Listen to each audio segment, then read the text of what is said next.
This one goes out to the Artcasters. Ooh, Artcasters! I say you're catching your spell, Artcasters. Catching your spell. Ooh, you're gonna cast that spell. Strike the hell. Whoa! Ooh. Hi, hi. Hi, hi. Hi, hi.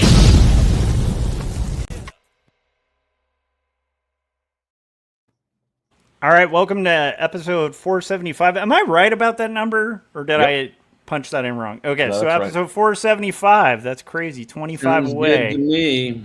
I'm just Ooh. saying. From? It looks a little Hodges to me. A little Hodges. So, so as usual, before we kind of introduce our returning guests, who you guys are all hopefully familiar with, we'll make the rounds and kind of introduce ourselves. So, I'm Joshua Kimball. You're on my channel. If you haven't hit subscribe, hit the bell so you get notifications when we're about to go live.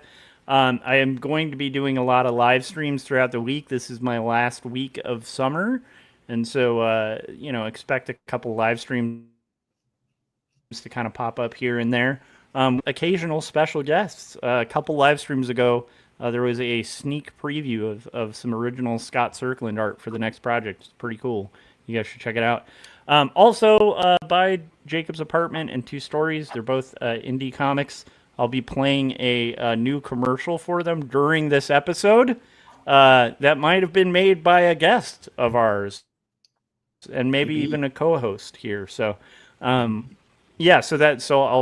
I'll hold off on talking about those. But when you watch that trailer, just pay attention, pick up those books. So that's basically my stuff.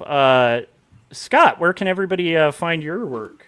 Oh, yeah. Well, you can find this book, Young and the Dead, the trade paperback. It's, I don't know how many pages, a number of them. It's pretty thick. But this is the full story, Young and the Dead. It's available on my website. Both physical and digital are both on my website. Check that out at circworks.com. I also have a YouTube channel, and there will be, I would say fairly soon, there's going to be some major updates about that, or updates and announcements about the YouTube channel and all that kind of stuff. So just stay tuned for that kind of stuff. That's about all I got for today. I love it. And then we have returning guest, indie animator Jim Lujan. Jim, where can everybody find your work? Well, first, let me give you guys props. I do think you should update this with a centerfold, Jim. It needs a centerfold. All right, you guys get props for your props. There is no centerfold in mine, even though Josh was holding up like one. My does feature kids, so there's no centerfold. Just so you know. I don't have your books or my books on me, but I do have this, a broken All That Glitters mug. And I just want to tell people, if you have a broken mug of mine, you can put pencils in it and pens. That's true. I don't have a broken one, but I've got this one. That's where I keep my pencils. Very nice. That is a lovely mug. That is very nice. I am Jim Lujan, and I have been on the show before. They pay me quite a bit of money every time. True. Almost as much money as I pay them when they do voices for me. So not quite as much, but it's in that neighborhood. So, you can just go to my website. That's my YouTube channel, and you can watch all my wonderful cartoon things. So I love it. And you guys should check out Jim's stuff. I was just thinking about it the other day, the Spike and Mike's thing, how I first found out about Jim Lujan, and what a big deal that used to be. And I don't know if people realize like how big of a deal Spike and Mike's was back in the day. I used to be a big deal. Yeah, and this guy is a big deal. But anyhow, it's just it's kind of cool that Jim's part of that kind of history, because that is part of a big part of the history of animation. It was terrifying. So anyhow, what we were going to do for our topic is, and by the way, I'm just trying to implement this on Artcasters especially. We're going to try to get to chats. If you have something you really want to mention, definitely feel free to super chat. We will always prioritize anything super chatted. The only catch is it has to be TOS safe. So if it's any questions about Jim and the Epstein list, we'll wait for the trials to start before Jim will address any of those allegations. What if it's TOSL safe? TOSL. Nice. I don't know if that would be safe. Okay, checking. But anyhow, so our topic today is going to be about kind of like versus one-offs versus ongoing series, and like so as an artist, when we're working on storytelling, animation or comics, these storytelling mediums that we do with sequential images and stuff, there's this big kind of difference between doing like a one-off or like a whole series, and we kind of want to delve into that, like what the things are. But before we kind of get into that, Jim, for people who haven't seen the first few episodes, can you explain what is the Unicornians, and how would you describe like its world and its tone, like the Unicornians? So I'm doing a series right now on YouTube, my YouTube channel, called The Unicornians, and it's about the first international church of the unicorn that is run and was created by the Honorable Space Majesty, the Reverend John Henry Unicorn, who is in prison at this time. And it's just about the inner dealings of the church, but it focuses on an undercover reporter that infiltrates the church and is kind of uncovering some seedy land deals and things like that with a certain senator and possible murder, fun things like that. And it's his big expose. So and you finally, if you've ever watched any of my John Henry Unicorn cartoons, you finally get to see some real unicorn ceremonies going on and some of the inner workings of the people, how people get their names and things like that. So it's kind of the fans were demanding it, so. It's one of my favorite lores from the Lujan verse is the John Henry. So it had to be done. It's been really fun. It had to be done because, which is sort of relevant to it is relevant to our topic tonight, because originally this was going to be a feature-length film. And I just came off doing, as your book showed, a feature-length film, The Full Fungus. And I said, no, Jim, it's not happening. I'm not doing back-to-back feature-length.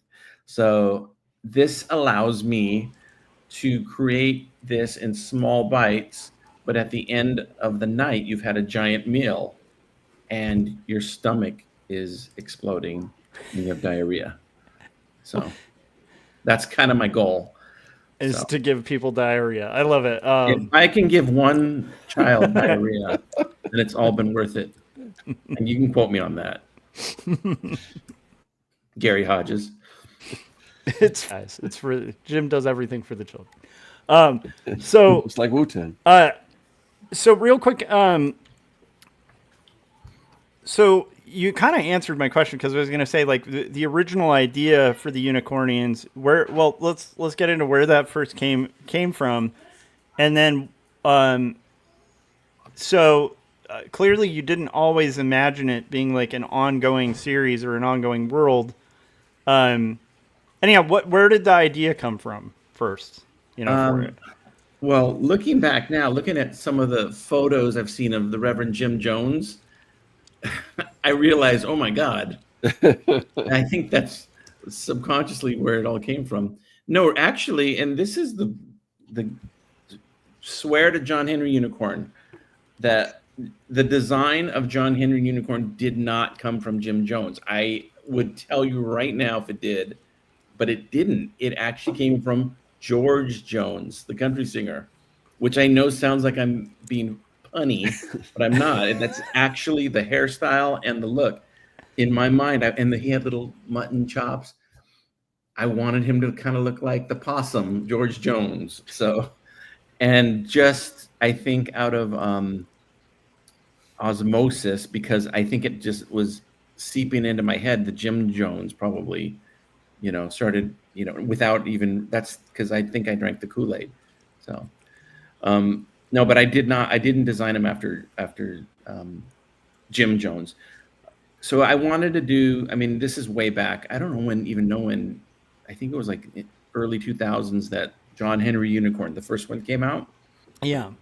And it was really fun and easy to do because the topic was very ripe for making fun.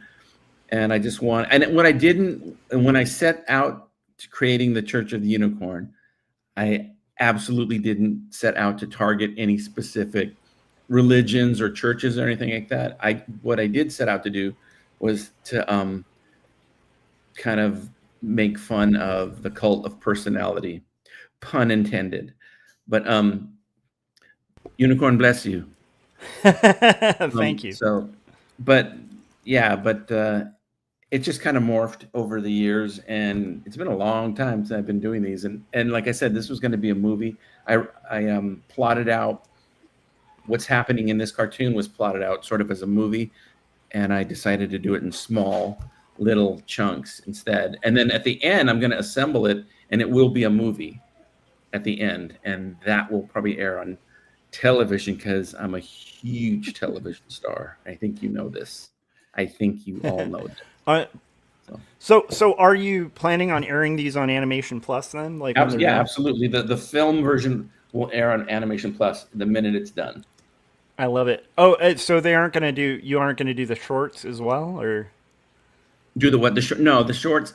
No, because then it would be, there's like real estate on Animation Plus. I have a feeling is getting more valuable. Yeah, because there's more creators joining. So I'm better off if you're going to give me a time slot. I might as well make the most of it and just, they wouldn't. To do it in shorts would be people wouldn't be able to catch all the episodes in one sitting. So that's actually a fair point. Like a lot of people who are kind of in the world of just like streamed content where you can kind of pick whatever you're going to watch, right? I think people forget when I was a kid, like I'd watch certain animated TV shows like G.I. Joe or something, and like you would fall into a plot and then miss like 5 episodes and have no way to catch up because you can't just kind of go in and like pick and choose. So I think that's actually a really good idea because then people get the full arc of the narrative. Yeah, full fungus. Mm-hmm. So that's a strategic move. In fact, I don't know when this thing's done, it's probably going to be, I'm guessing, if not an hour, maybe a little over an hour. And I'm going to have to I'd like to trim this down to like, for the television version, I would aim for like around 40 something minutes, 40 minutes or whatever. So because they put commercials in it and stuff like that. Yeah. So that would be nice to give them or just send it to them as is and say, you guys trim it. I don't care. So just play it, please.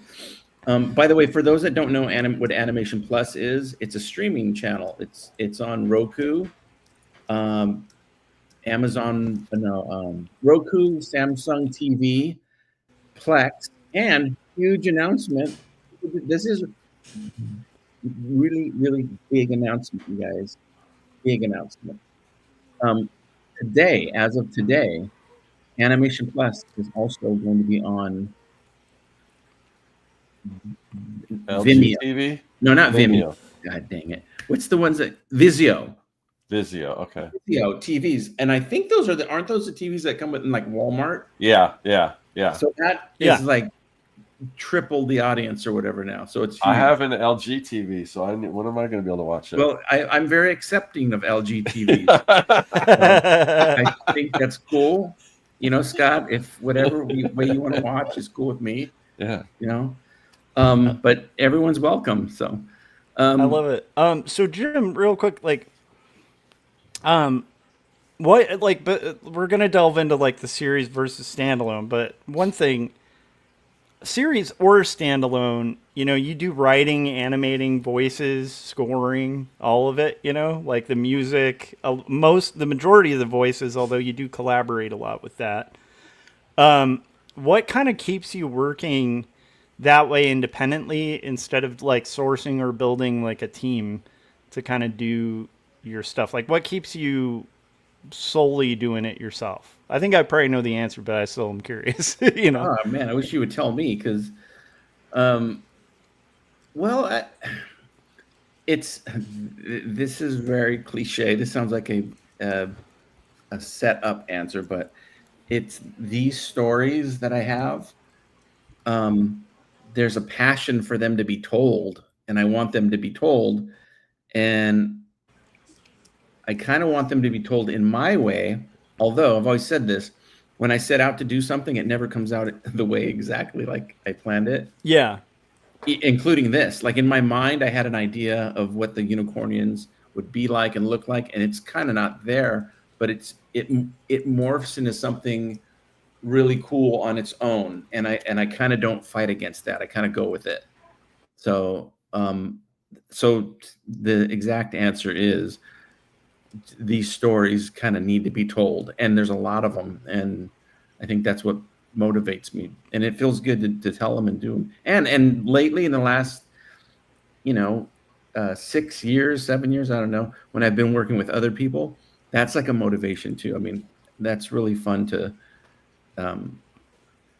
have people guest star or do a voice for me or whatever.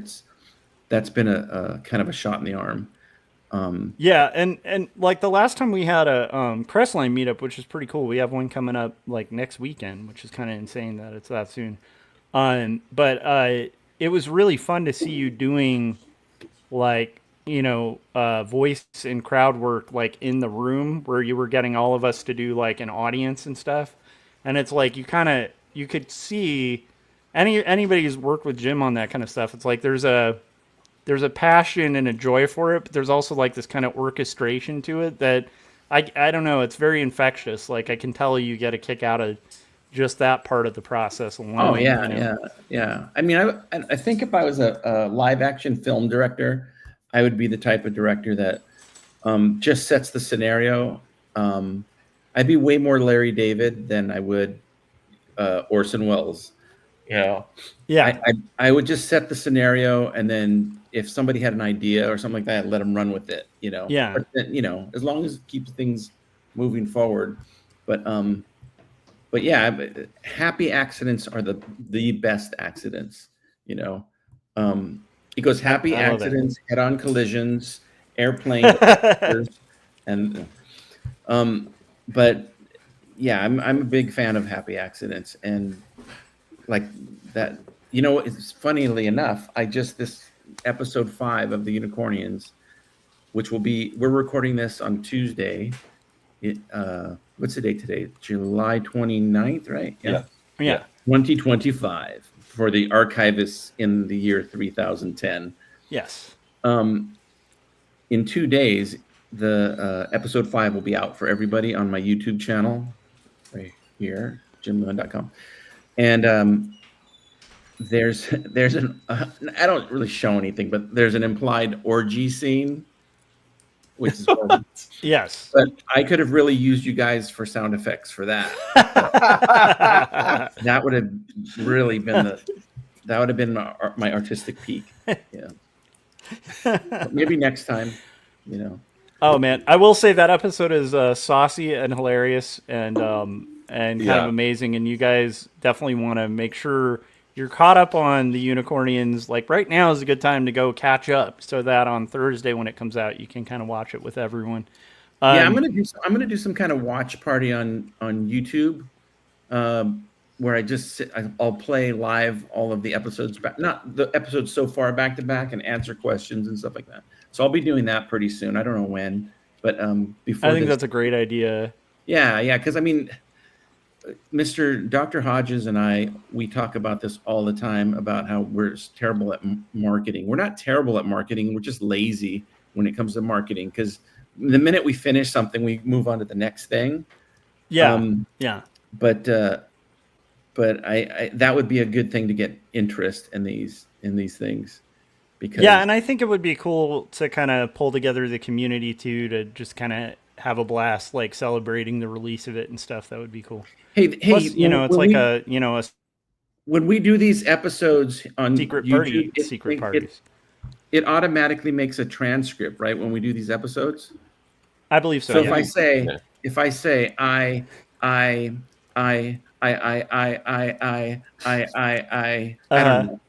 don't know. That'll come out. If you say 1, 3, 7, 5, it would about 10, 10, 10, 10, 10, 10, 9, 10. Sorry. That's an Ollie G joke. Sorry. It's the best. Okay, real quick.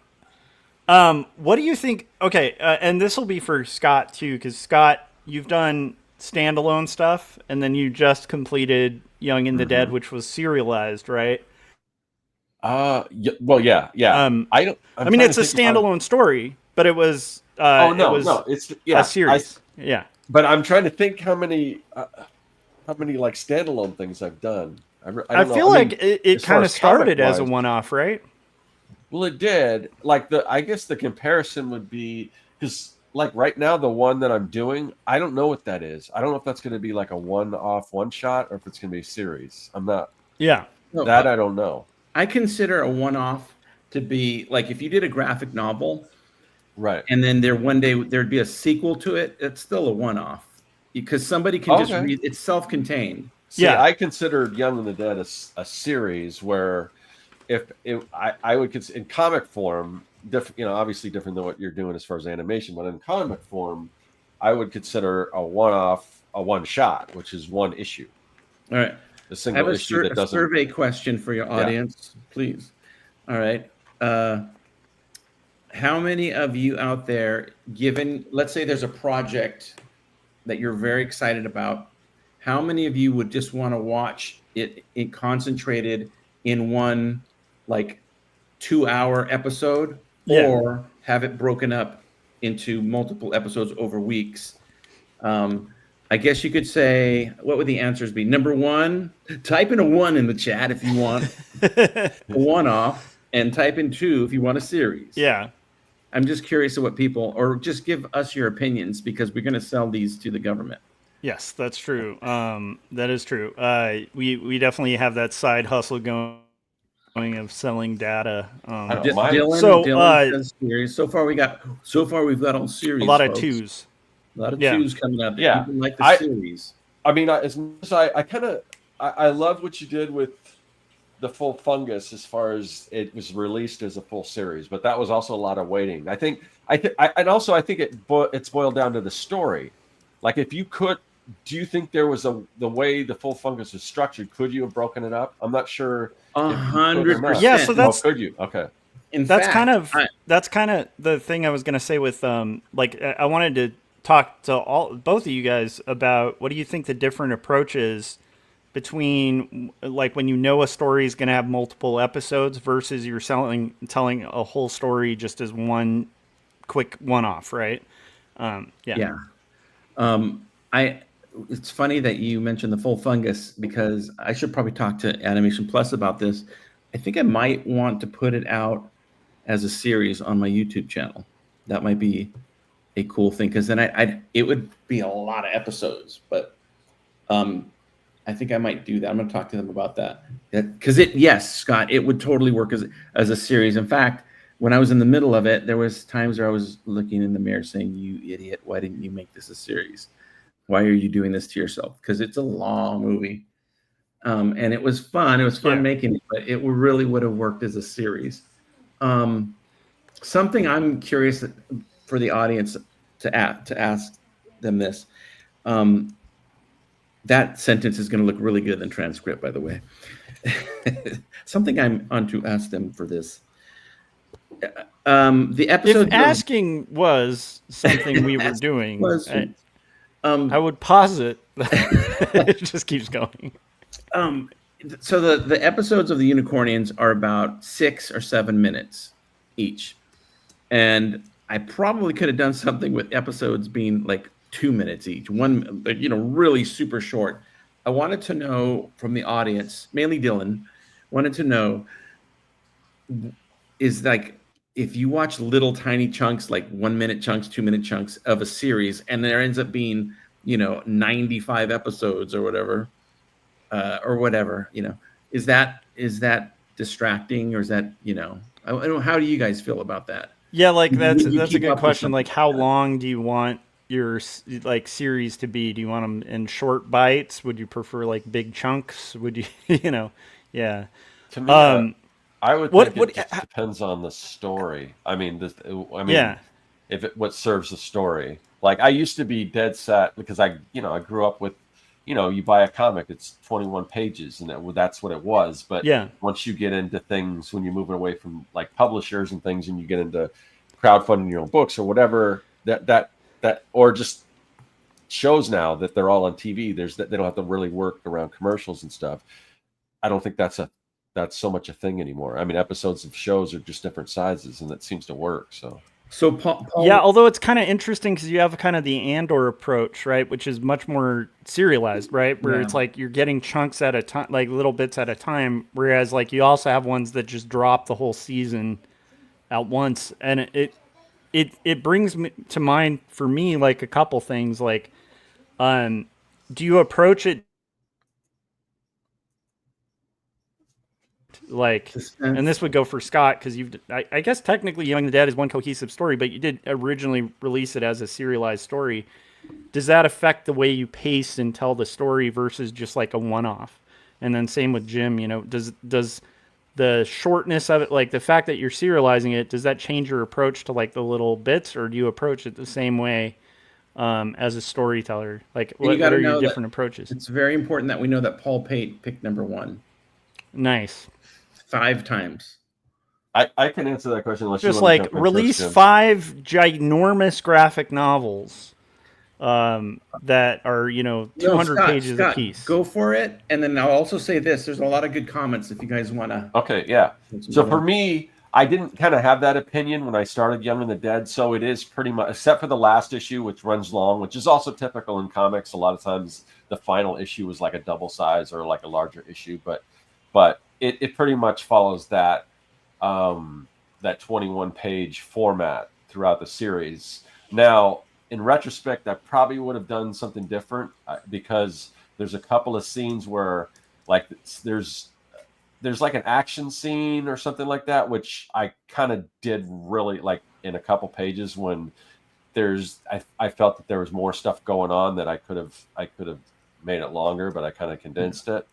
So yeah, but since then I've kind of changed, my thinking on that. But for Young and the Dead, it was definitely, I think it was a little bit of a detriment. I mean, I think the story came out great and everything, but there was some stuff that I felt was kind of rushed in certain points that I would have liked to focus a little more on, but I did kind of.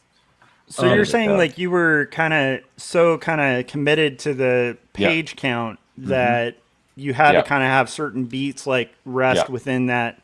And then I'm guessing the way you structured it, each comic, you probably wanted that 24th page to end in a way that you may not be as concerned with in like an hour long or. Well, and also leading everything up to a cliffhanger ending on every issue. Yeah. And so it was very much, trying to fit everything that I need to fit into that 20. It's 24 pages, I guess. 20. I guess it's 22 actually. Is the yeah. Well, and if it's an old comic, it's 16 pages with like 20 Underoos ads. Jim, what about you? Like, how did you like when you're approaching something that's serialized versus stitched together as a whole story? Does that change your approach to like how you're structuring your storytelling? Sort of. When I did the full fungus, I found myself making every scene not quite self-contained, but to whereas if you just watch that scene by itself, you'd be like, oh, okay, I get it. He meant to end the scene. It has like a beginning, a middle, and an end. It has like a bookend, yeah. Yeah. So I think that's just the way I create all my stories for every scene to have. Although there's some non sequitur type things I've thrown in here and there, but I think that's for the main part. That's just kind of how I tell stories. Got it. But I'll tell you one of the things I'm guilty of this myself, but when I see on any streaming service, when you see really cool thumbnail of a cool, like that looks like a really cool, interesting project, I want to see what that is, and I click on it and I go, Yeah. oh, one of 3 seasons. I just don't watch it. Yeah. I'm the same way. I don't have that time. But if it's a to commit to one-off, that. that's why I say I prefer one-offs. If it's a one-off, I'm like, oh, I can make an hour to watch this. Yeah. Yeah, I also find that, just my own digestion for at least like books. I've definitely always been more of a graphic novel type. Like I'm definitely the wait for the trade kind of guy. Like I just prefer getting the whole chunk of story, and also like it's easier to commit to that bigger chunk of time in one shot than like a bunch of little chunks of time. And then I think for video and stuff like that, like as a consumer, it's like I generally am listening to YouTube or whatever, or watching stuff while I'm working. And so for me, it's kind of a turnoff if I see like a 5-second clip. Like even when I listen to like political shows or just comedy shows and stuff like that. And if I see the little YouTube shorts on something I'm subscribed to, I actually get more annoyed by it because I'm like, no, I want the big chunk of content to play in the background while I'm working, but as a fan of certain people, it is fun to see stuff as it's being made and get that like excitement as you see it. And then when I think about like the not the full fungus, but the unicornians, I think that's like to me that's a really good sweet spot of shorts where it's not a huge commitment. It's a couple minutes, and it always resolves with like a kind of punchline or some kind of resolution, but it advances the story. I think. Am I crazy here? This is a question to throw out there. Do you guys think it's genre specific? Because I do feel like because Unicornians is there's a lot of comedy in it.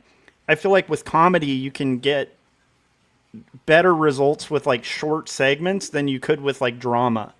Like I feel like drama, it would be more of a drag to see the 2-minute bits each time. You know what I mean? Yeah. Like I thought about this a lot with quarterly stories. Originally, it was quarterly stories, and I was gonna, originally the idea was to release it in floppies, and then after a while, I realized like that would be lame because it's a drama. It has some humor in it, but I don't think it would work as well serialized. Yeah. Speaking of something that doesn't work, like when you look back at like comic strips that were like serious comic strips, where it's a 3-panel and they've got to give a setup of what happened in the last issue. The middle, I mean not issue but strip. The middle panel is like something new, and the next one is like setting up for the next thing. So, and to have to read that day after day, I mean, it's a horrible reading experience. Yeah. If you ever had like the old Spider-Man or like, what was it, Mary Worth and all those kind of like serious, serious comic strips. Yeah. Yeah. They were a drag. Yeah. So like I followed Spider-Man and it was during like those serious arcs, and that was irritating as a reader to constantly have to go to those little asterisks things explaining what happened 5 issues ago or in the crossover with this other universe and stuff. So My Fish Comics in the chat has it, Mr. Fish. Yeah, by the way, he or she writes, my collected read will be the director's cut with all the pages I had to cut to hit a page count. And that is a great point because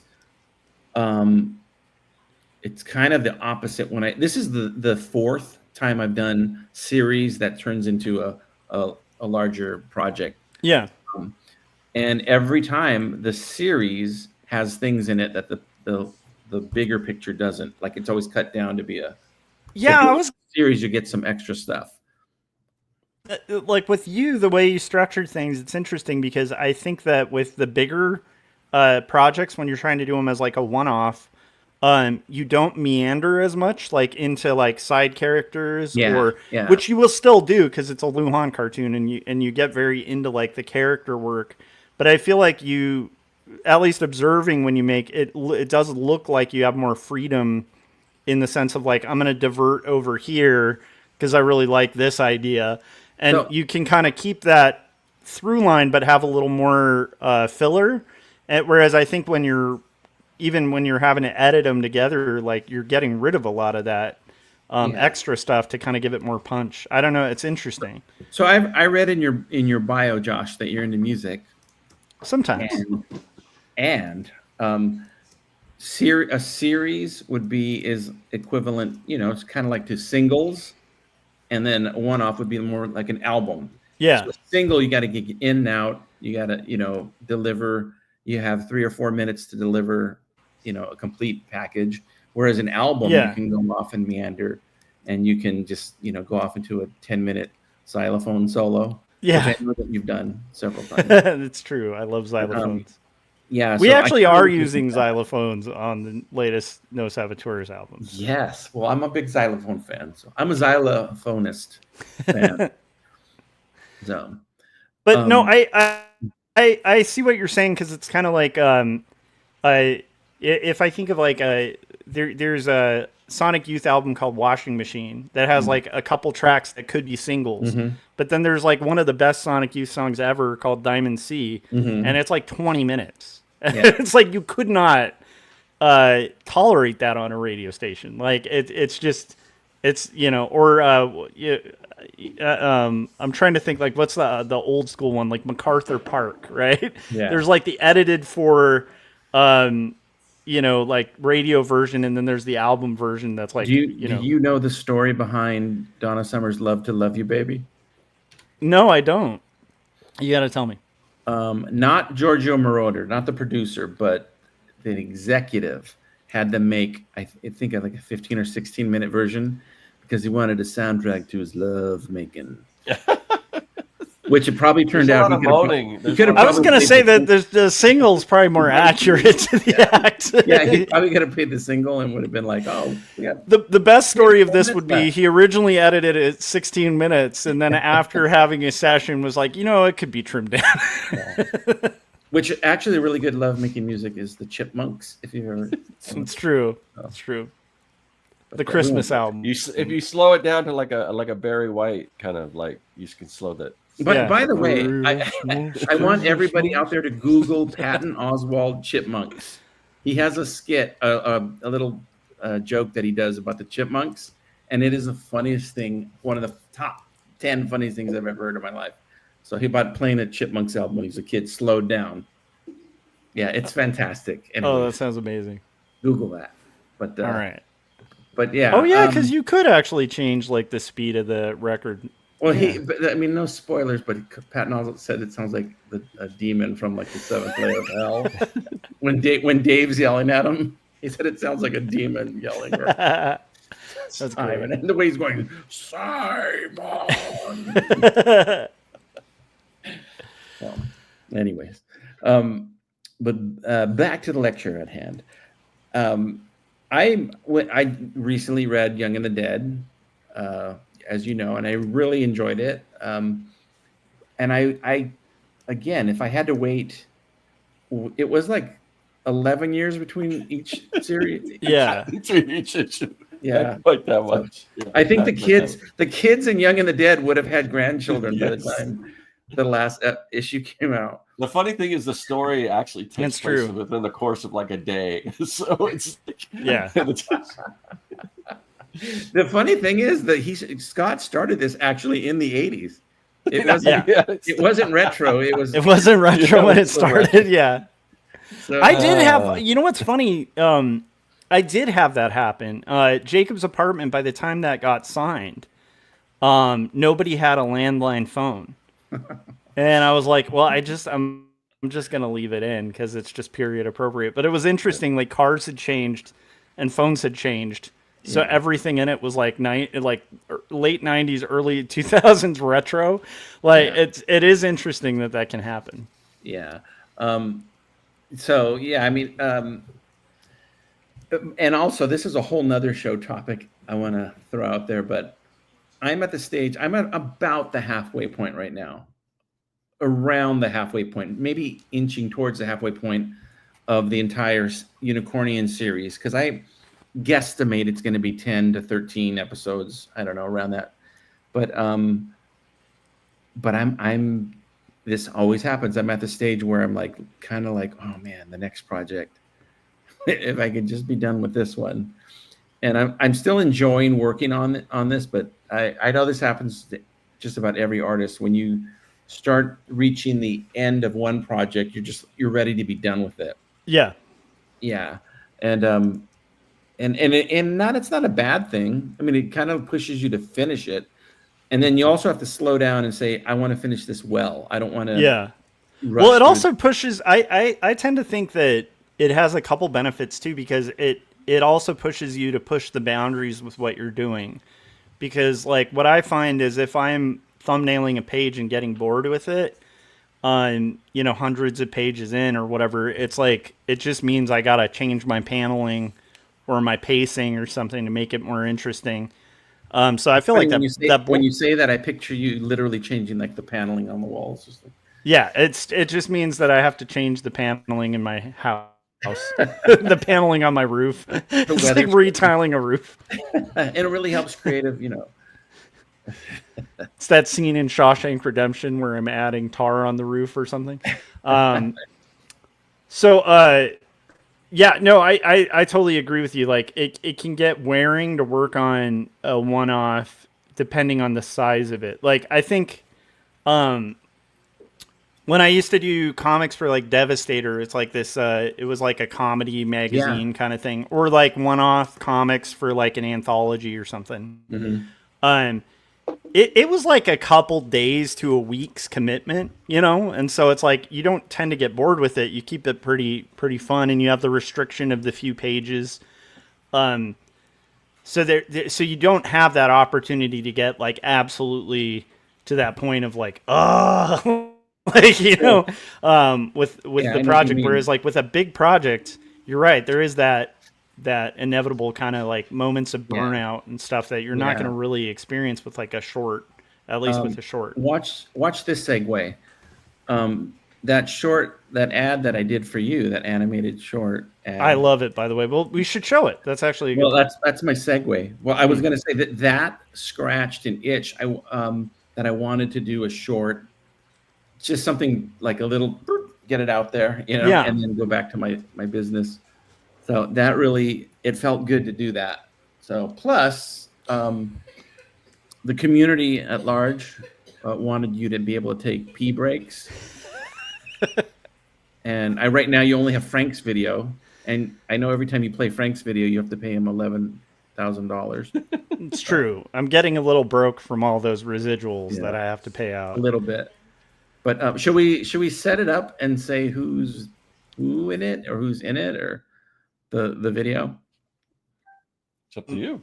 Yeah, so I mean, if you guys haven't been watching my streams and stuff, it's like about a week ago. I was finishing a long night of working on comics and working out like Gary Hodges, just, you know, exercising, like hitting the gym, you know, just getting my lift on. I'm making a joke because Gary Hodges is always at the. And there's Gary freezing his listening at the gym. Probably during this, Gary's probably working out. I mean, the dude is like, you know, he's jacked. Anyhow, so I was just, you know, settling down for the night and, you know, actually hitting one of those points of a long project where I'm like, ugh, you know, and then Jim just messages me, and I'm rewarded for reading the message with an original Jim Lujan cartoon that he and Mr. Scott Cirkland and Gary Hodges and Jim Lujan himself did voices for, and it's just like a amazing commercial basically that I can play on breaks during my live streams, and it totally made my night, made my week. And they had. We'll comment on some of the details of it after you play it, because I want. But yeah, it's. Yeah, I don't want to spoil it too much. Yeah, but I do have a bunch of questions for after we play it, like how it was organized and all of that, because you guys did keep it very secret. So, okay. So here is Let's see here.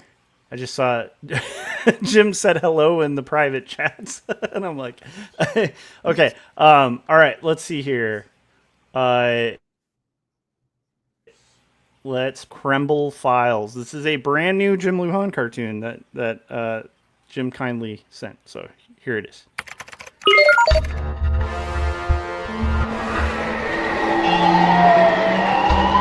Well, Mr. Stryker, I have you now.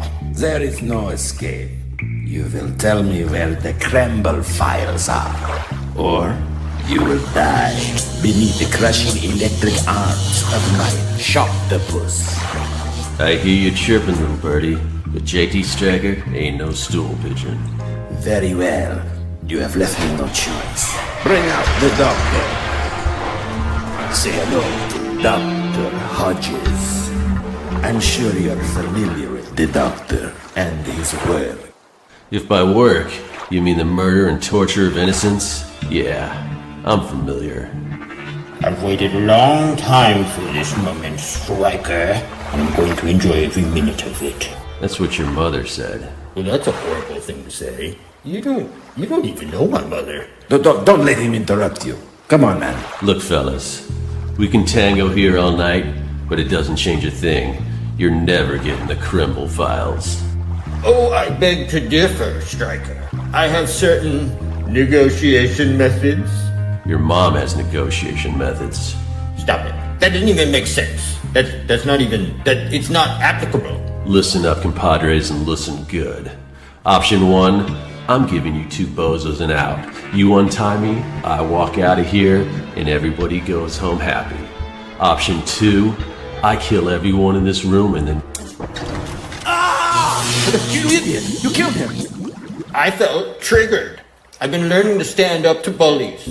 I just read 2 stories. Joshua Kemball's raw, introspective graphic novel chronicling mental health, faith, and the struggle for redemption. I also read Jacob's Apartment, a coming-of-age graphic novel about faith, love, and post-college existential drama. They've changed my life choices. I'm sorry. I had no idea. I too am a fan of the books of the Joshua Campbell. But I'm still going to have to kill you. Kill me with kindness?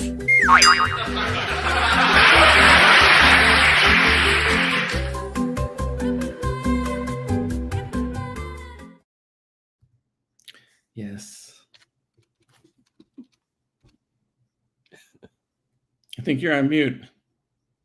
Josh, you're on There you mute. go. Here, I'll make Josh's voice. Hi, this is Josh. What's happening? Josh, you're still on mute. That's Uh-oh, he lost his audio. Hi, this is Josh, and I want you to vote for Donald Trump because I believe in everything he. I approve. What happened, Josh?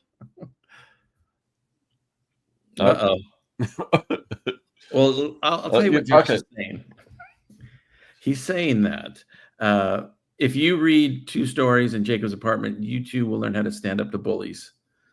And I think that's very important. So Scott Circlin here played JT Stryker, the debut of the magnificent spy who actually died. Debut and end of The goodbye. Yes. Yeah, so JT Stryker is Scott, and then Gary Hodges, obviously the resurrected Dr. Hodges, who now has a metal hand for some reason. Okay, sorry about that. Okay. Can you guys hear me now? Yeah, we heard your political opinions too. Oh, okay. I love it. Yeah, it's like just me going. So I have a million questions after. Oh no! One is, how did that result? Like, how did this come about? Like making this, because it's hilarious, and also you're in the middle of a giant project. Like, so how did this come about? So, I was watching one of your live streams, and I don't know if you played Frank's twice in one show or something, because what people don't, if you don't know, Frank Salazar did a really great long commercial for Josh, about the equal length of what I did, if not longer. And but when Josh needs to really take a break for some reason, if the dog is murdering a raccoon outside or something, Josh has to put on Frank's cartoon, his ad, because it's long. Because if he puts on, I made him 3 other short, but they're really short. They're great. A minute long. And so I just told myself he needs like a filler. And so I decided to do this spy. I don't know where the idea came from. It just happened. I don't know where Shocktopus came from. I'm sure that exists somewhere. But and Gary, by the way, Gary Hodges said, do Shocktopus, do they have electricals? Electricals, or I don't know. Electric. Gary, you'll have to say the joke in the chat. But it was originally just going to be Dr. Hodges. I was going to do all the other voices. Then I thought, you know what, JT Stryker. I'm going to see if Scott wants to do that voice, and he nailed it. It's so good. Yeah. So, and then I was like, after I did, I was like, I should have had a spot for Corey. That would have had all the Artcasters on there. But here's an announcement: Corey Kerr will have a guest spot in the Unicornians. Yes. And he will be murdered on screen as usual. So. Staying consistent. I love it. 100%. Yes. So that's kind of where it came from. That's literally where it came from. I wanted you to, like, he needs to have some variety. And by the way, raps. By the way, there is an open call for ads for Josh's live stream, like what we did. That is true. You just got to promote his stuff. And Paul Pate told me yesterday, he's like, yeah, I made Josh an ad, but I didn't get the concept. I sent him basically a commercial for my own stuff. Like, okay, Paul. I don't know if I got a commercial for Paul's stuff. I would totally play it if it doesn't, even if it doesn't mention my stuff. Oh, look at Beetlejuice himself. Corey Kerr has arrived in the chat. It's true. You can't. He has like a Google notification or something. I think so. Yeah. I think so. He's got eyes everywhere. That Corey Kerr. Yeah. Yeah, that was amazing.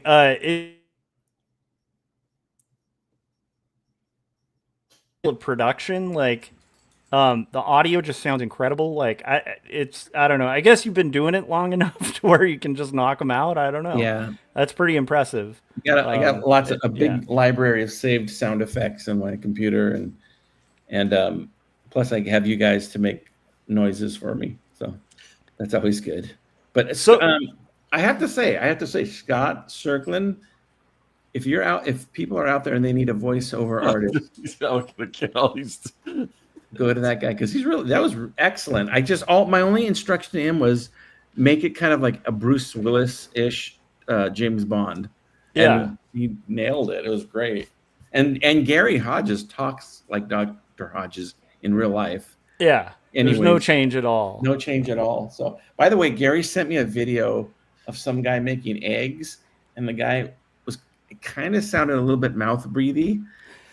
And Gary wrote Dr. Hodges. It was pretty spot on. That is easily one of my favorite voices in all of your animations, the one that Gary came up with for Dr. Hodges. Like, I vividly remember him coming up with that and all of us just dying. Like, it sounds so creepy, and it's just that little change of like the it didn't start out like that. Cheeks, you know.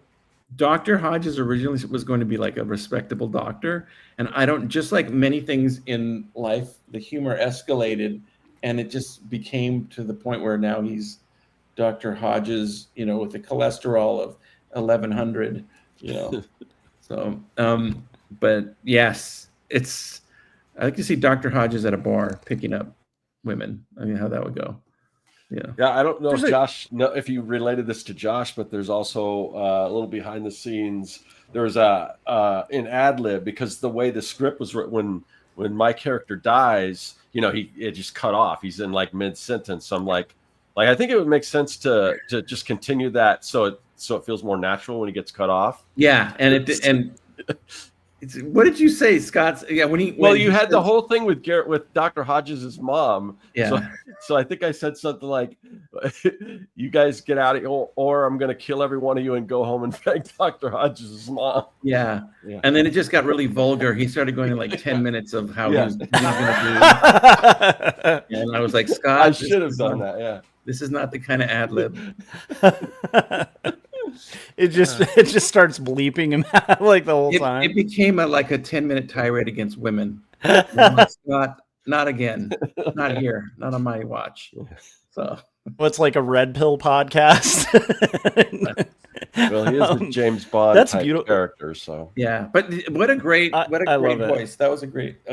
Oh, it was amazing. Yeah, and the thing about I've realized this doing Artcasters too. I do think Scott is kind of a voice talent because I mean, I don't know a lot of people who could do like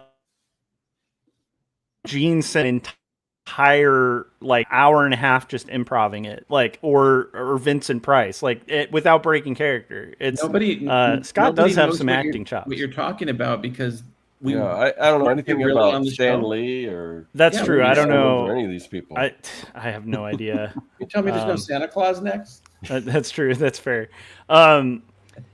Okay. Love absolutely made my day. So, and you were saying that was like a nice break from kind of like having to work on a continuous. Yeah. So is that kind of how you balance it out where you'll just be like, it was a palate cleanser. Cause after doing 5 episodes, I had just finished. I think I had just done my first rough edit of episode 5. Yeah. But I knew I had to go back and like tweak some things and, and I just said, you know what, I'm going to take a little break from that. And it took me, I don't know, 2 or 3 days to do that one. And again, I'm a big fan of the chipping away method, drawing a little bit a day. Like I had a few minutes here, I draw the background for this shot. Or if I had a few minutes here, I do this. So I didn't do it all in one 12-hour sitting. Yeah. But that's how that happened. And then everything's all at once happening with this. I was getting the voices from them while I was working on it. So, and Scott sent me one voice every 11 years. No. It was a quick process because it was just super fast. Scott, I have to say this too. Yep. Scott broke some records because I think I told him about the project in the morning, and like by noon, I had full voices from Scott. Yeah. And Gary teased me. He made me work for it. He made me really, really work for it. But if I would have waited, I would have got off Dr. Hodges. Else, and then I got Dr. Hodges. If you want the Dr. Hodges, you got to work for it. Yeah. Not the Hodges to everyone. I just love it.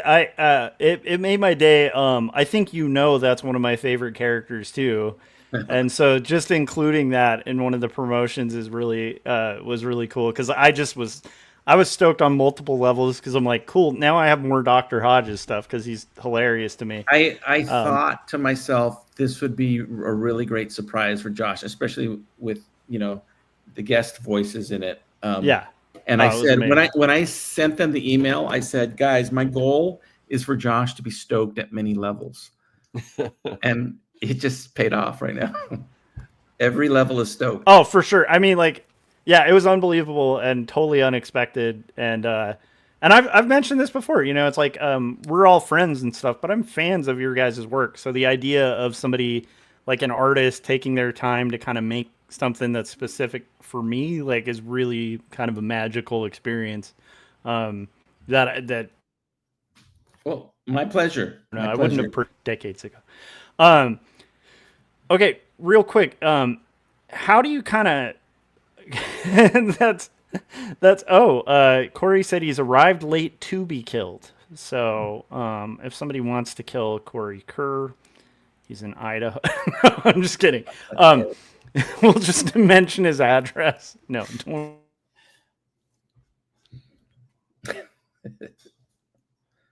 Back on the kind of thing.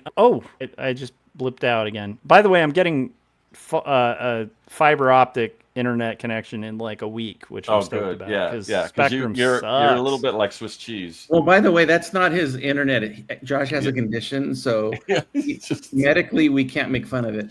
Yeah, it's true. It's just I just glitch. That's just how it goes. He has a glitchomia. So it's true. So how do you balance like continuity, which is going to be like key, especially on a one-off, right? With creative freedom, and staying consistent, like, or do you just let things evolve wildly? Like this is especially for Jim. Do you let things evolve kind of wildly between episodes, or do you kind of like feel like a need to stay super consistent? Like, how do you kind of balance that? This is from Full Fungus, this book, but I make a bullet point list of what happens. This, for Unicornians, it would only be like this long. Like this episode, this happens. This episode, this happens. And then within that episode, there's a few key things that happen. For example, this episode, I knew that there, and this is not super spoilery, but so what if it is?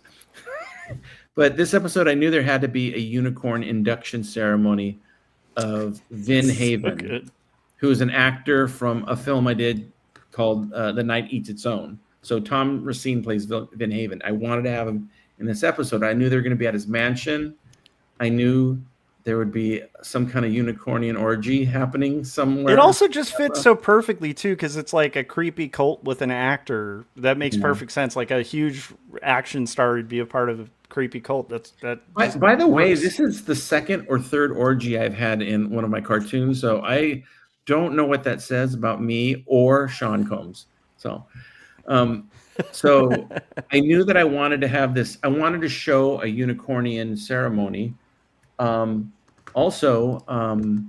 There's a new character. Actually, the thumbnail of this episode is Zordan. I have to say that Zordan, the honorable space wizard, I think Paul Pate named him Zordan. I think he goes, he looks like his name would be Zordan. And we were having like a chat, and I said his name is now Zordan. But I knew I wanted to show some new characters like that. And then there's some things that happen in this episode that kind of lead to the undercover. Trent Torres is the undercover reporter, and it leads to him kind of finding some stuff out, and also kind of Inspector Clouseau as he bumbles into success on accident. So shows a little bit more of that, and yeah, it forwards the story. But I knew that this episode, which is called The Ceremony, I wanted to show a unicornian ceremony in it. And so that's kind of the points I wanted to hit with it, and I did. So, and also I wanted to put a Shocktopus in it. So I love it, and I like the Shocktopus bit as well. What about you, Scott? Like how much did you feel bound by like continuity when you were doing serialized, as opposed to like kind of the freedom to kind of roam and explore the world with Young and the Dead? So I'm trying to parse this out. So with Young and the Dead, okay, phrase that question again.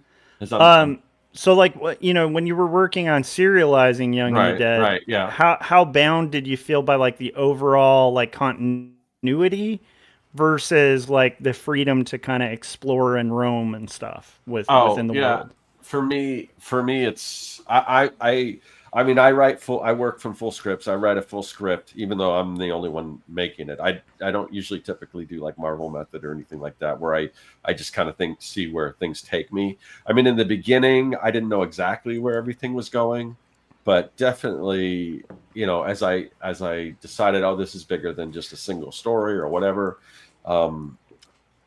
pieces started to fall in place. And if you've read you guys have both read the book, but there's certain things like things like things that seem just like inconsequential, like minor things that that come back into play later on, even from the first issue, first or second. That would have Scott. That would have been a great name for the series, by the way. Minor Things. Yeah, yeah, minor. Yeah, yeah. Totally but, sick. yeah. But yeah, so I mean, it was pretty much all planned out. So it wasn't kind of just. It really wasn't a whole lot of just playing around in the world. I don't know. As far as the next book, I'm not exactly sure how that's gonna go. Hey Scott, I heard that the sequel is going to be called Carl Jung and the Dead. Carl Jung and the Dead. Yeah, and the Grateful Dead. It's Carl Jung yeah. tours with the Grateful Dead. And ironically, the opening act is the zombies. So that's really crazy. I'm sorry. Young and the Dead. I mean, it would be spelled like Young. we firebombed Scott's whole point. I'm sorry. Now I want to do that comic. I want to do a made comic my point. about Carl Jung and the Grateful Dead. That sounds amazing. That could be part of the jet ski Victorian thing. It really needs to be like that's like the band that plays in the background. It's Young and... So Scott or Neil Young. But one Carl specific question I had to what you said is when there were there any tangents that you can think of that you weren't in the script that you went on, visual tangents in your story? Like, oh, I'm going to really spend time showing these VHS cassettes. Like they're going to be. Well, I mean, that stuff's, I mean, there's a lot of, you can call them Easter eggs or whatever. But there's a lot of like background stuff and just references and things to, nostalgic type stuff. I mean, that's kind of all throughout the book. So that kind of stuff isn't, crucial to the story. You could take it out and the story's just going to be what it is, but there's a lot of that kind of stuff that's just kind of fun to put in. So I guess in that sense, I was kind of playing around in the world that this exists. So yeah. And it was a very fun read, and I barely know how to read, and I made it through. I mean, it was like a two long sittings, maybe 3, but but it was I really enjoyed it enough to have to let you know that. Well, I appreciate the feedback because Scott, so just to set the record straight, how long was it between books? Between books, on average 2, maybe 3 years between books. Yeah, wow. Yeah, I've been working. Yeah, because again, it wasn't my main. I always say comics are my passion, and this may change with the next one, but they're not really big. They don't bring in a lot of money, at least until I get to the point where I can run a Kickstarter or something for it. Yeah. But, so the next book, Hip Optimus Prime. Rhyme. Yeah. That was my internet cut out. So yeah. Oh, okay. No. Okay. So that's going to be, you said, a one-off, like a. No, I don't know. I don't know yet. I'm telling you, it is. It is for sure. Okay. 100%. It's already signed. I do think that Scott, like what you've described of that world though, does seem like something could lend itself to serialization, because like there's just the only thing that the way it is right now is that it could be, I mean, it just could be a lot of fun battles, but as far as how to continue that story, I don't know if it'd just be fun just to see these kind of battles and stuff like that. And kind of not have it go much deeper than that, but it could, and then how much of that type of thing, because when you're dealing with like stuff like kaijus and all that kind of stuff, it becomes kind of like monster of a week. Not that that's bad, but one Power Ranger episode isn't all that different from the 100th Power Ranger episode. Oh, Gazbot's headed to your house right now.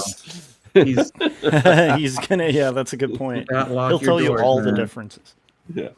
I think that it's interesting because it's like in a world like that though, you could do kind of like a similar thing to like what Transformers did, or like a show where it's like where you have like an overall arcing kind of narrative, but it could go for ever in this kind of world or whatever.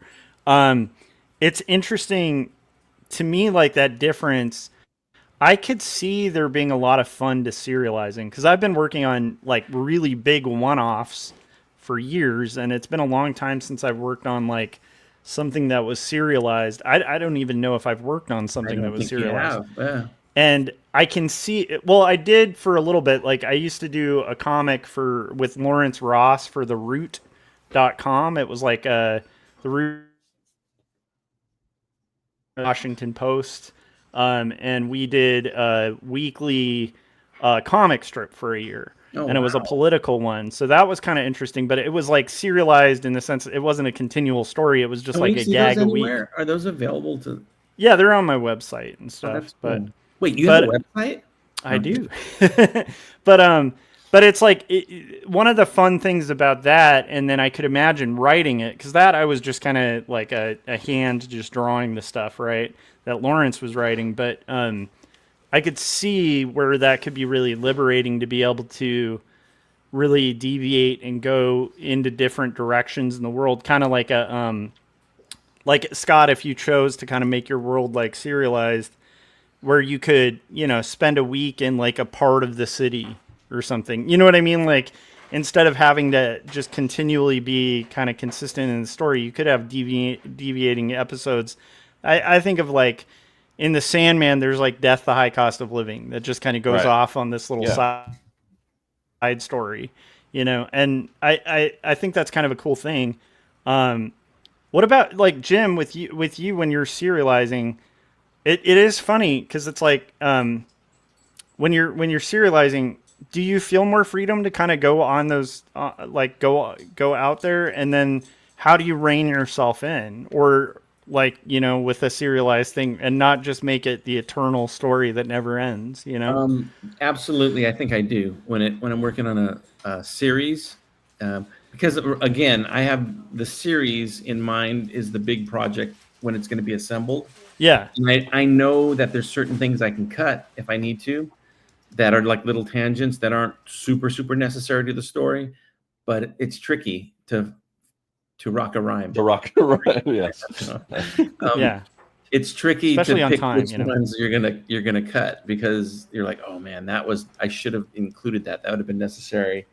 I'll tell you, one of my OCD powers, I think, is when I set out to create something, I always have a time destination in mind. I say this is going to be, even if I don't meet the goal, but I tell myself this is going to be a 7-minute cartoon, or this is going to be a 35-minute cartoon. Like I get that specific, and then I aim for that, and I usually hit it around but I can't just.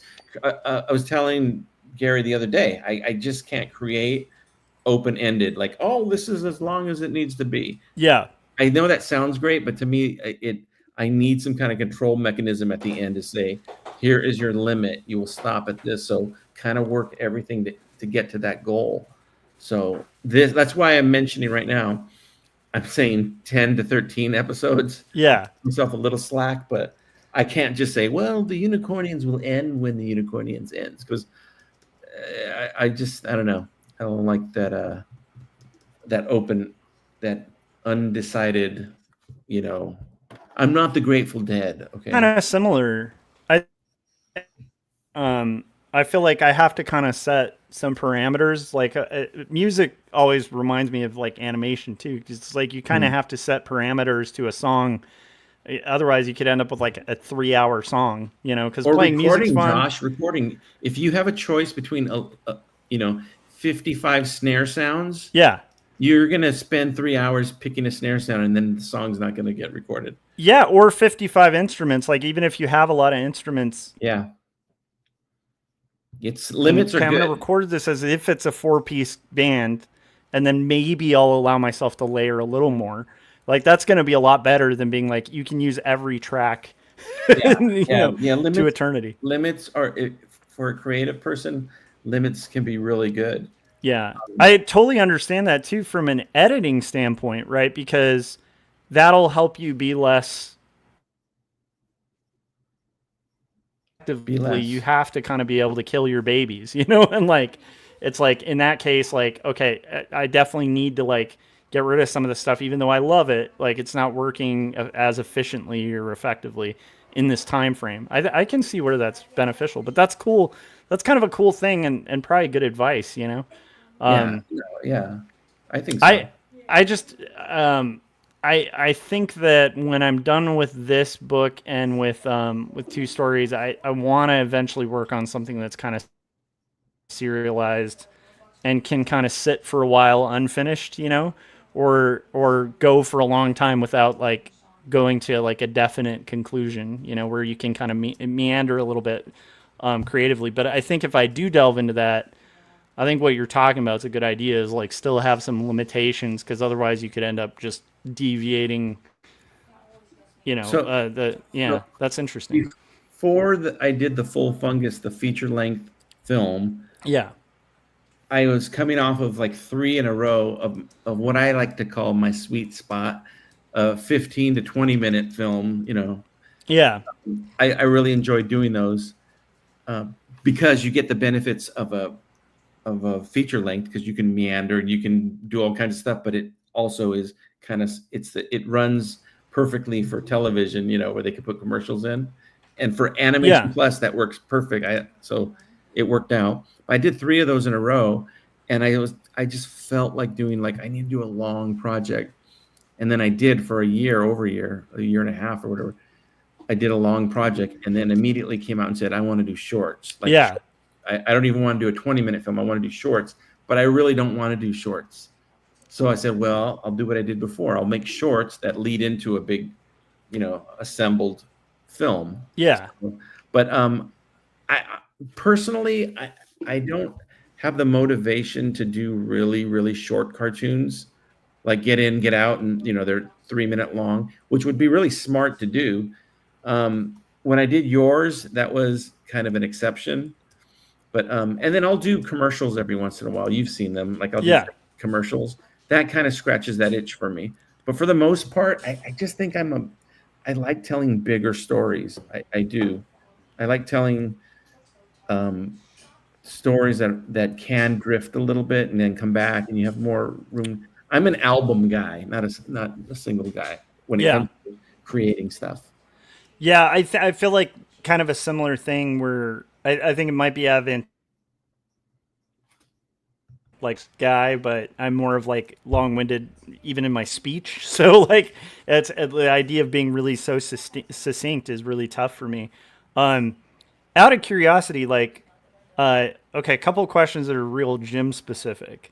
How do the voices affect your design of your characters? Like, do you ever do like a good example was like Dr. Hodges. Like you had this idea for Dr. Hodges, but then when you hear Dr. Hodges' voice, how did that affect your character design? Did it influence it at all, or does it usually work the opposite? When it comes to creating characters and matching the voices and doing things like that, that is the loosest part of my process because it can happen anyway. Like, and I don't, it doesn't matter to me.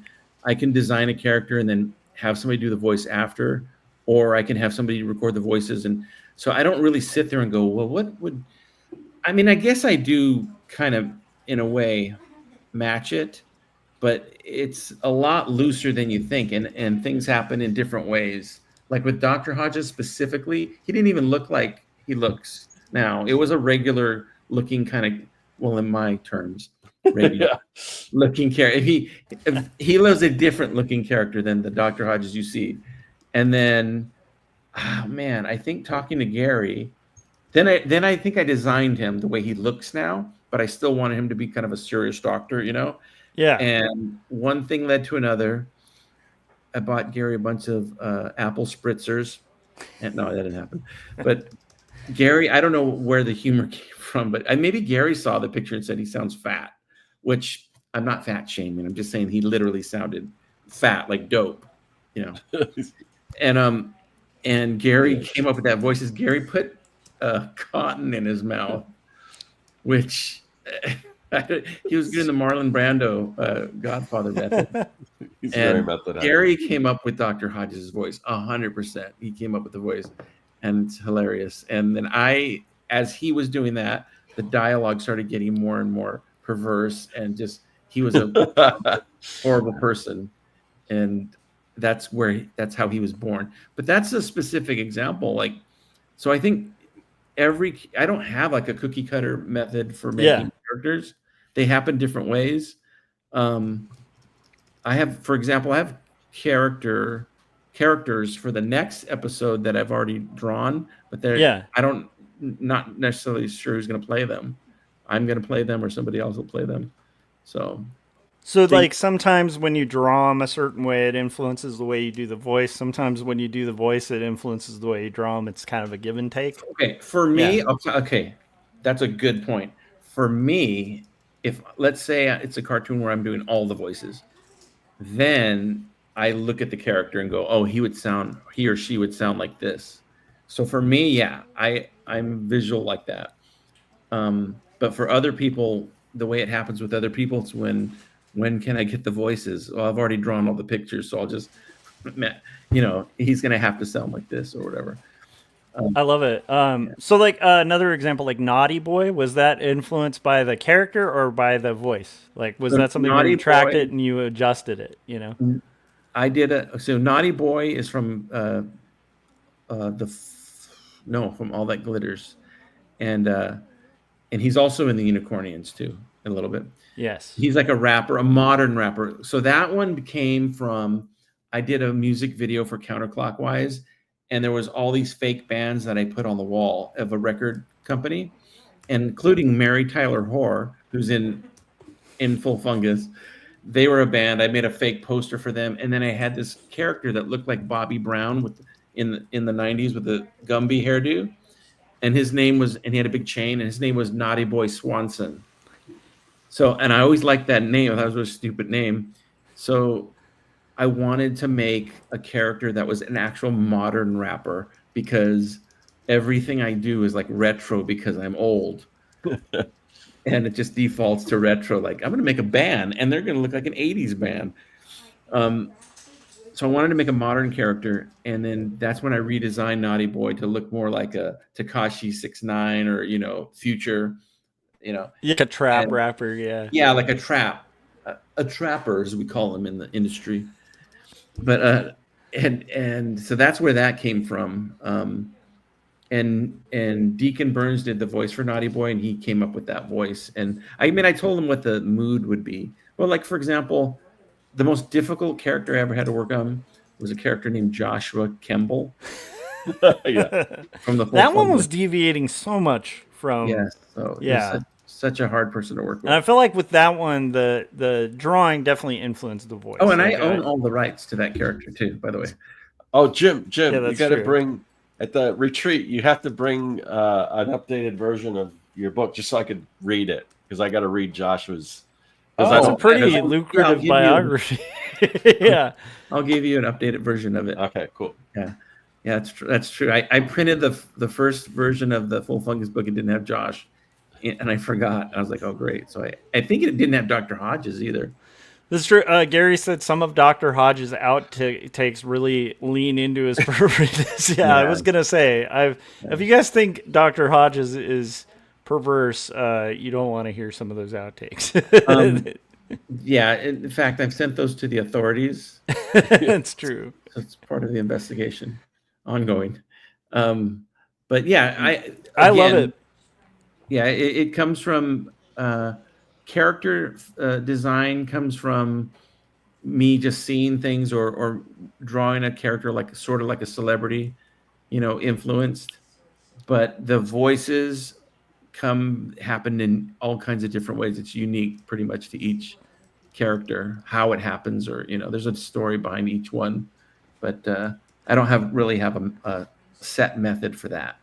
I think I kind of like that though, and I think that's one of the things that makes your animations and stuff really unique. Is they do feel like there is an element of like improv to it that I think keeps it real fresh. And yeah, I know. Yeah. So last question on that, just like audio stuff, and then we're probably about done. But with music, how does that work? Does your music? Are there times where you're like, you track a song and then that influences your animations. Yeah. And then like how does that happen? Is that more in the editing, or sometimes where you're like, okay, I got to have these things match a beat? I'm just curious like how the music relates to the content that you're making, because you make So a lot of, you know, your own music and stuff. The Unicornian soundtrack is done by a band called the Swizzle Stick Army, and they're one of my many fake bands. Kind of a Kraftwerk, kind of a synth band. A little tinge of Nine Inch Nails to them now, but I knew that when this was the film was going to be a feature, I knew that I wanted the soundtrack by the Swizzle Stick Army just because of the contrast. This weird Southern cult, but then has this techno dark soundtrack going with it. I just for some reason wanted to do that. The opening, specifically to answer your question, the opening episode 1, the end credits have a song playing. That song is like 4 or 5 years old. It was a Swizzle Stick Army song that I did, but I never put vocals or lyrics to. And then for years, I would hear that song and visualize that same, like a graphic of somebody looking out of an airplane with the wing, you know, and it just fit that in my head. I thought that'd be a great opening of a movie. And so that's kind of how that's exactly how that happened. So that happens once in a while, where a song is very strongly, like it makes a visual in my head where I'm like, I have to capture this. And then other times, like the rest of the soundtrack, a lot of it was just recorded. Like I didn't know, I said, oh, this will be like a scary song. This will be a song when they're chilling. This will be a song for whatever. That's how that happens. And I have a pool of right now, probably 20, 25 songs that I'm pulling from. And what I'm finding is I'm not needing to record that much new material, because I'm finding that when certain characters come on the screen, they have their like sort of a theme. There's a character called Tammy Faye Unicorn. Whenever she comes on, there's this like weird, freakish, like kind of bump chicka bow wow music playing. Yeah. Yeah. So, but yeah, I recorded that music blindly, much as Stevie Wonder does.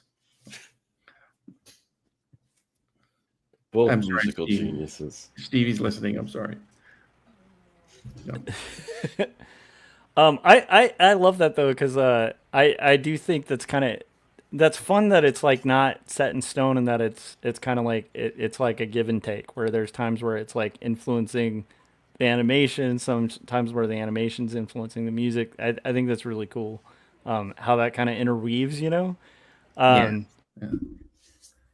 I like the ad lib part of it. You mentioned that earlier about there's an element of ad lib to my, and even when I'm creating it, there's an element of ad lib, like, oh, this is a better idea, or this is, yeah. You know. And I've seen you do that, like in real time, where, you know, you'll have like a whole scene that, you know, I mean, I guess this is probably just part of the filmmaking process and stuff, but you'll have cut a whole scene and then been like, nope, you know what, we're going a totally different direction. And just like, ask Corey Kerr about that. He knows.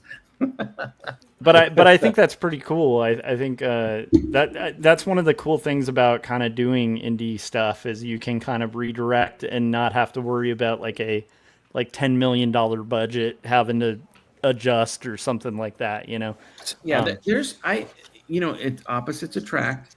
There are certain creators that are very process driven, and they like to stick to a process. And if they plan something out, they like to see that come to fruition in certain steps, and they get to that goal. Yeah. Like, for example, Gary. But I'm the opposite. I like to start with a bunch of materials and like have an idea where I want to go, and then just kind of slap things on the wall and then see where what works. For me, it's whatever works too. That's another thing. Whatever the end result is going to be, whether it's cutting my own stuff or cutting somebody else's or whatever works the best, I like to go with that. You know, I love it. Yeah. That's great. I guess that would be the last question with one-offs versus ongoing series. Mm-hmm. Which do you feel requires more kind of cutting, like of stuff, like because I feel like to hit that 2 minute mark must be pretty. You got to be pretty tight on your story to hit that 2 minute mark. But at the same time, like, so which requires kind of more cutting. It's the series, because you're always cutting things in the series. Whereas when I assemble a longer piece, I might cut more majorly, but less. Like I cut this scene out, and you've saved, 98 seconds, because you cut that whole scene out, and you're like, oh, it's 98 seconds shorter, this movie. Whereas a series, it's a difference between it being 6 or 7 minutes and 11 minutes or something. Yeah. So That's awesome. the series and shorts require way more cutting. They're hard for me. The shorter the cartoon, the harder it is to create. Yeah. Yeah. Well, because you have beats you have to hit real on point. Like you don't have a lot of room, like. Yeah. Even the cartoon that is a good example. The one I did for you, that I trim, cut. That you get the timing just right, and it's real, and even though it looks real loose and everything, there was a lot of tightening up in that. Whereas there's not a lot of waste. It's like you're kind of hitting, like you have some jokes, but like the jokes are very intentional and like it ends on like a specific punchline. It's like got a real tight format, which is that intimidates the hell out of me. I love it. That was a great conversation. I hope we got to enough people in the chats. I was trying to kind of peek over. But you know what? You didn't have the chat. You know what? We forgot to have the chat window open. Well, that's right. You mean on the screen? Yeah. Yeah, I think we stopped doing that because every once in a while we get weird like spammers and things like that. Just tell Gary not to do that, and he won't do it. Yeah, 100%. If it weren't for Dr. Hodges, you have to be direct with Gary. If he doesn't listen, you tap him on the nose with a newspaper, and he'll stop. I love it. Scott, I'm going to be curious to we should follow up on this too and see what you're thinking, like whether you're thinking like one-off or a series for what you're going to work on next. Yeah, well, I mean that's something I'm going to dive more and I want to get a lot of feedback from you guys on what I'm working on at the retreat. So I love it. Well, I'm looking forward to hanging out at the retreat. That'll be really fun. I guess this will be it. Oh wait, we're gonna do one more Artcasters before the retreat. So thanks, Jim, for joining us. That was cool. That was a cool topic. For having me. Felt good. Good to be back. Yeah. If you guys haven't yet, make sure you check out the Unicornians on Jim Lujan's YouTube. Jim, is there anywhere else you want to send people? YouTube and Instagram, and I have a Patreon.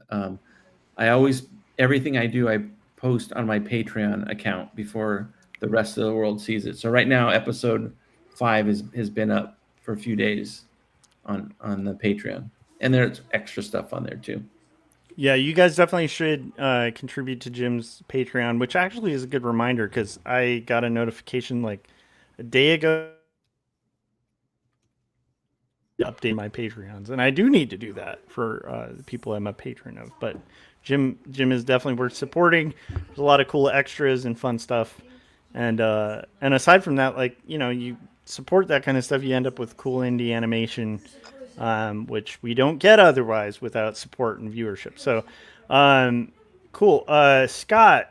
Oh, wait, I guess Scott's going to close this out. So you're on my channel. If you haven't yet, hit subscribe, hit the bell so you get notifications. Listen to Jim Lujan's cartoon that we played before, and buy Jacob's Apartment or Two Stories. Of course, after watching the Unicornians. And I still need to cover John Henry Unicorn. That would be fun. Scott, where can everybody keep track of this crazy train that's the Artcasters? It's on my channel, it's on your channel. And before that, where can everybody find your stuff and check out your serialized and now one-off? Find all that stuff. Yeah, so that, Josh, speaking of my comic book, Young and the Dead, Kids vs. Zombie adventure story. Just think Goonies meets Night of the Living Dead. You know, cool wraparound cover. This is the trade. This is the full story. And it is available at my website at circworks.com. I also have a YouTube channel. Just go to Circworks Art Lab on YouTube. Tons of videos there. But as Josh mentioned, we do the show pretty much every single week.